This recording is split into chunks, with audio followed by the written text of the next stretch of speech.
Isang pinagsanib na operasyon na pinangunahan ng mga tauhan ng Rosario Municipal Police Station kasama ang RIU-4A, Provincial Intelligence Unit ng Batangas, ang matagumpay na nagresulta sa pagkakadakip ng isang sospek na kinilalang si alias Nestor sa Barangay San Isidro, Rosario, Batangas noong Setyembre 16 taong kasalukuyan.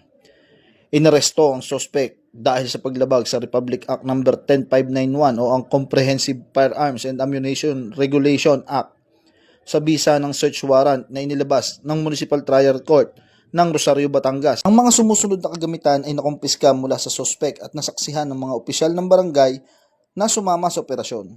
Isang unit ng caliber 45 na pistol, isang magazine para sa caliber 45, 7 piraso ng balang caliber 45, isang kulay abong sling bag at isang brown na leather holster.